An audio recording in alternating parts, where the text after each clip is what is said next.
মাঘ মাসের শেষ, শীত বেশ আছে। দুই পাশে ঝোপে ঝাপে ঘেরা সরু মাটির পথ বাহিয়া নিশ্চিন্দিপুরের কয়েকজন লোক সরস্বতী পূজার বৈকালে গ্রামের বাহিরের মাঠে নীলকণ্ঠ পাখি দেখিতে যাইতেছিল। দলের একজন বলিল, ওহে হরি, ভূষ্ণ গোয়ালা তরুণ গলা বাগানটা তোমরা কি ফের জমা দিয়েছ নাকি? হরিহর সায়সূচক কিছু বলিতে গিয়া পিছন ফিরিয়া বলিল, ছেলেটা আবার কোথায় গেল? ও খোকা, খোকা! পথের বাঁকের আড়াল হইতে একটি ৬-৭ বছরের ফুটফুটে সুন্দর ছিপছিপে চেহারার ছেলে ছুটিয়া আসিয়া দলের নাগাল ধরিল। হরিহর বলিল, আবার পিছিয়ে পড়লে এরই মধ্যে, নাও এগিয়ে চলো। ছেলেটা বলিল, বনের মধ্যে কি গেল বাবা, বড় বড় কান? হরিহর প্রশ্নের দিকে কোনো মনোযোগ না দিয়া নবীন পালিতের সঙ্গে মৎস্য শিকারের পরামর্শ আঁকিতে লাগিল। হরিহরের ছেলে পুনরায় আগ্রহের সুরে বলিল, কি দৌড়ে গেল বাবা, বনের মধ্যে বড় বড় কান? হরিহর বলিল, কি জানি বাবা, তোমার কথার উত্তর দিতে আমি আর পারিনি। সেই বেরিয়ে অবধি শুরু করেছ, এটা কি ওটা কি, কি গেল বনের মধ্যে তা কি আমি দেখেছি? না, এগিয়ে চলো দেখি। বালক বাবার কথার আগে আগে চলিল। হঠাৎ এক উলুখড়ের ঝোপের দিকে আঙুল তুলিয়া চিৎকার করিতে করিতে ছুটিয়া গেল। ওই যাচ্ছে বাবা, দেখো বাবা, ওই গেল বাবা, বড় বড় কান, ওই। তাহার বাবা পিছন হইতে ডাক দিয়া বলিল, উহু, কাঁটা কাঁটা কাঁটা। পরে তাড়াতাড়ি আসিয়া খপ করিয়া ছেলের হাতখানি ধরিয়া বলিল, আহ, বড্ড বিরক্ত করলে দেখছি তুমি। 100 বার বারণ করছি, তা তুমি কিছুতেই শুনবে না। ওই জন্যই তো আনতে চাচ্ছিলাম না। বালক উৎসাহে ও আগ্রহে উজ্জ্বল মুখ উঁচু করিয়া বাবার মুখের দিকে তুলিয়া জিজ্ঞাসা করিল, কি বাবা? হরিহর বলিল, কিটা কি আমি দেখেছি? শুয়োর টুয়োর হবে না, চলো ঠিক রাস্তার মাঝখান দিয়ে হাঁটো। শুয়োর না বাবা, ছোট্ট যে। পরে সে নিচু হইয়া দৃষ্ট বস্তুর মাটি হইতে উচ্চতা দেখাইতে গেল। চলো চলো, হ্যাঁ আমি বুঝতে পেরেছি, আর দেখাতে হবে না, চলো দেখি। নবীন পালিত বলিল, ও হলো খরগোশ খোকা, খরগোশ। এখানে খড়ের ঝোপে খরগোশ থাকে তাই। বালক বর্ণপরিচয়ের ক্ষয়ে খরগোশের ছবি দেখিয়াছে, কিন্তু তাহা যে জীবন্ত অবস্থায় এরকম লাফাইয়া পালায় বা তাহা আবার সাধারণ চক্ষুতে দেখিতে পাওয়া যায়, এ কথা সে কখনো ভাবে নাই। খরগোশ জীবন্ত একেবারে তোমার সামনে লাফাইয়া পালায়?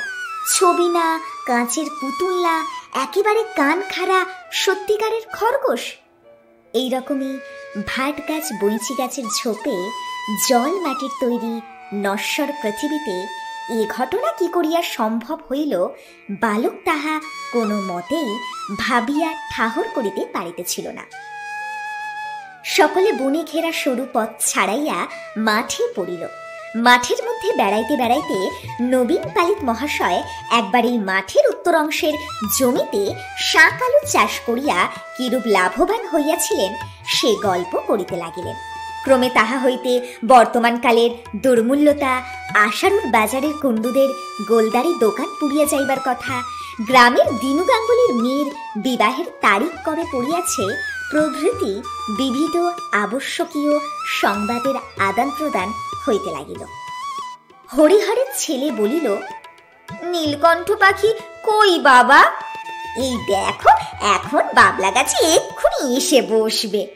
বালক মুখ উঁচু করিয়া নিকটবর্তী সমুদয় বাবলা গাছের মাথার দিকে চাহিয়া দেখিতে লাগিল। মাঠের ইতস্তত নিচু নিচু কুল গাছ অনেক কুল পাকিয়া আছে। বালক অবাক হইয়া লুব্ধ দৃষ্টিতে সেদিকে চাহিয়া চাহিয়া দেখিল।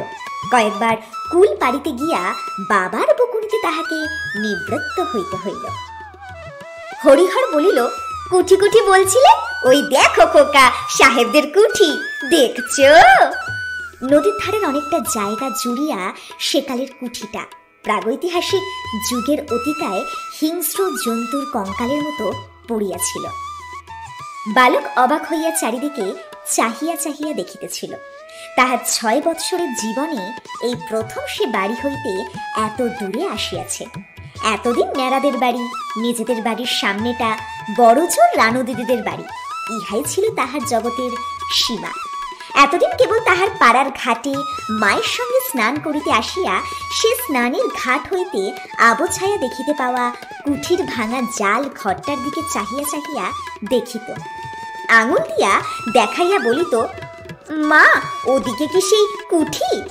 সে তাহার বাবার মুখে, দিদির মুখে, আরো পাড়ার কত লোকের মুখে কুঠির মাঠের কথা শুনিয়াছে, কিন্তু আজ তাহার প্রথম সেখানে আসা। ওই মাঠের পরে ওদিকে বুঝি মায়ের মুখের সেই রূপকথার রাজ্য। শ্যামলঙ্কার দেশে ব্যঙ্গমা ব্যঙ্গমী গাছের নিচে নির্বাসিত রাজপুত্র যেখানে তলোয়ার পাশে রাখিয়া একা শুইয়া রাত কাটায়, ওধারে আর মানুষের বাস নেই। জগতের শেষ সীমাটাই এই।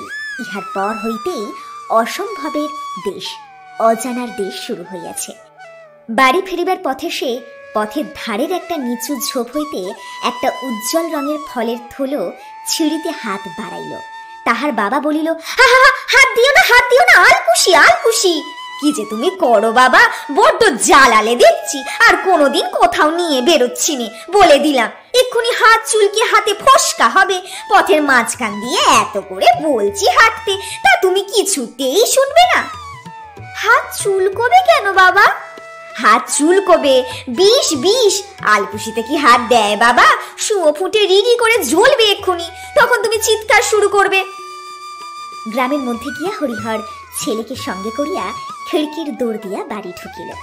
সর্বজয়া খিড়কির দৌড় খোলার শব্দে বাহিরে আসিয়া বলিল, এই এত রাত হলো, তা ওকে নিয়ে গিয়েছ না? একটা দোলাই গায় না কিছু? হরিহর বলিল, নিয়ে গিয়ে যা বিরক্ত, এদিকে যায় ওদিকে যায়, সামলে রাখতে পারিনি, আলকুশির ফল ধরে টানতে যায়। পরে ছেলের দিকে চাহিয়া বলিল, কুঠির মাঠ দেখবো, কুঠির মাঠ দেখবো। কেমন হলো তো কুঠির মাঠ দেখা?